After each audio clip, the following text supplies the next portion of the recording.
نحمده ونصلي ونسلم على رسوله الكريم اما بعد فاعوذ بالله السميع العليم من الشيطان الرجيم بسم اللہ الرحمن الرحیم۔ بھائی نے پوچھا ہے کہ ہمارے گھر کے 12 ممبر ہیں تو وہ فطرانہ نہیں ادا کرنا چاہتے یا نہیں کرتے، تو کیا میں اکیلا اپنی طرف سے کر دوں؟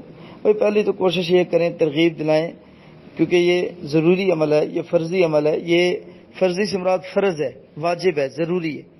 تو نبی صلی اللہ علیہ وسلم کی حدیث ہے، اسے زکوٰۃ الفطر کہا جاتا ہے، تو لہٰذا ساروں کی طرف سے ادا ہونا چاہیے۔ لیکن اگر وہ نہیں ادا کرتے تو آپ اپنی استطاعت کے مطابق بھی کر سکتے ہیں۔ بارکہ اگر استطاعت کے مطابق بھی نہیں کر سکتے تو آپ اپنا ادا کر دیں، یہ بھی عمل ٹھیک ہے۔ لیکن اس کے باوجود میں آپ کو یہی کہوں گا کہ بھائی جان، آپ سب کو تربیت دیں، آپ تلقین کریں، آپ کسی مفتی صاحب کو، آپ صاحب کو گھر افطاری پہ بلا لیں، ان کو یا والد صاحب کو لے جائیں، ان کے ساتھ بٹھا دیں، بھائی کو لے جائیں، ان کے ساتھ بٹھا دیں۔